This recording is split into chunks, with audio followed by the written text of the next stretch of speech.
ఇది నేను పవన్ కళ్యాణ్ గారు ఒక 10 years బ్యాక్ ఒక ఇంటర్వ్యూలో ఈ పుస్తకాల టాపిక్ వచ్చింది. నాకు కూడా తెలుసుకోవాలని ఉంది. ఇప్పుడు మీరు ఏం పుస్తకాలు చదువుతున్నారు, అసలు పుస్తకాలు చదివే టైం ఉందా అని. సార్ ఈ క్వశ్చన్ మీకే, పవన్ కళ్యాణ్ గారు.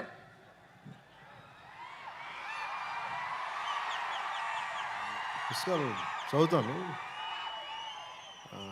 కనీసం ఒక రోజుకి ఒక అంటే డే మొత్తం మీద పడుకునే లోపు లేచినప్పటి నుంచి లేచినప్పుడు అట్లీస్ట్ కనీసం ఒక లేచిన వెంటనే ఫస్ట్ ఒక 15 నిమిషాల తర్వాత కనీసం ఒక 20 pages అవుతారు మినిమం, ఏదో ఒక పుస్తకం ఏమన్నా.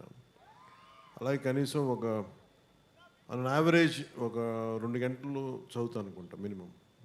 On an average on a day.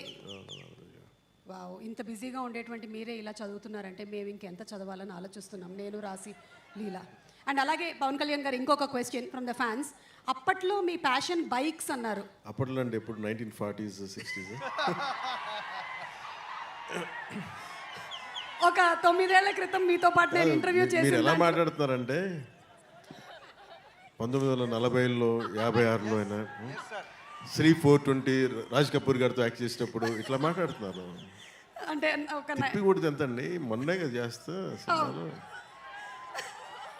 అదే ఒక 7 years బ్యాక్ నేను ఎస్వి రంగారావు గారు, కన్నాంబ గారు అందరూ కూర్చున్నప్పుడు ఎన్టీ రామారావు గారు నేను కలిసి అట్లా కాదు. ఇది చాలు మాకు, ఇది చాలు, చెప్పండి. ఇది చాలు. ఇప్పుడు మీ ప్యాషన్ ఏంటో చెప్పండి. ప్యాషన్ అంటే దేనికి సంబంధించి? అంటే those days you said that your passion was bikes. So those days in the sense 7 years back when I asked you in the interview. But ఇప్పుడు మీకు ఉండేటువంటి ఈ బిజీ స్కెడ్యూల్స్ ప్రకారం అది బిఫోర్ క్రిస్టియన్ ఎరా. ఇప్పుడు నా ప్యాషన్ అంటారా?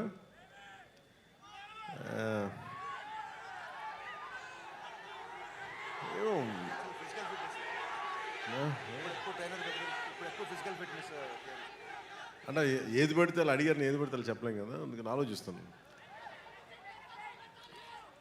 ఏంటి అయితే ఈ ఆన్సర్ని నేను కమింగ్ అప్లో పెట్టుకుంటాను. ఈ లోపు నేను మీకు ఇంకో క్వశ్చన్ అడగొచ్చా మిమ్మల్ని? చెప్పండి. ఇప్పుడు ఇందులో డైలాగ్ విన్నాము, ఇచ్చిపడేసే గోత్రం అండ్ అలాగే ఇరగదీసే నక్షత్రం అని. అలాగే హరీష్ శంకర్ గారికి అలా మనం ఇమోషనల్గా ఒక గోత్రం ఇవ్వాలి అంటే ఏ గోత్రం ఆయన కరెక్ట్గా సూట్ అవుతుంది? అతనికి ఇచ్చిపడేస్తాడు. అతను ఇచ్చిపడేసే గోత్రం. ఎందుకంటే అసలు ఏది ఊరుకోడు. నేను ఏదైనా చెప్పినా కానీ వెంటనే దానికి కౌంటర్ ఇచ్చేసి ఏదో నన్ను ఒప్పించడం తప్ప అతను అనుకున్నదే చేశాడు. అతను దగ్గర అది ఉంది, ఆ స్కిల్ అతనికి. అందుకే నేను డ్యాన్స్ చేయను అని మెంటలీ ప్రిపేర్ అయినా అసలు నా చేత కూర్చోబెట్టి సాంగ్ చేయించి నా జీవితంలో నేను డ్యాన్స్ చేయగలనా లేదా నాకే సందేహాలు ఉన్నప్పుడు కూర్చోబెట్టి సెట్లో లాక్కొచ్చి స్టెప్స్ వేయిస్తూ ఉండే. వాళ్ళందరూ వేసి చూస్తూ ఉండేవాడు. నేను కూడా ఎలా వేయాలి నాకు అర్థమయ్యేది కాదు. ఏదో మా వాళ్ళందరూ కోప్పడితే డ్యాన్స్ అయిపోతున్న భయంతో చేస్తాను డ్యాన్స్. ఖచ్చితంగా ఒక మాట అంటే ఉంచుకోడు ఒంటి మీద, ఇచ్చేయాల్సిందే. అలాగే ఏదైనా అనుకుంటే చేంజ్ చేస్తాను. అది నేను తను చూసి. Next question. Thank you sir. Harishankar గారి గురించి ఇంకొంచెం అడిగితే ఇంకొన్ని డీటెయిల్స్ బయటకు వచ్చేలాగా ఉన్నాయి. ఈ లోపు లేదంటే ఒక పని చేద్దాం పవన్ కళ్యాణ్ గారు, విత్ యువర్ పర్మిషన్. మీరు చెప్పినటువంటి ఆ డాన్స్ ఉంది కదా, అది ఎంత వైరల్ అయిందో మీకు మాకు మనందరికీ తెలుసు కాబట్టి దాన్ని ఫ్యాన్స్ ఎలా రీక్రియేట్ చేశారో ఒక్కసారి చూద్దాము. Let's have the video please.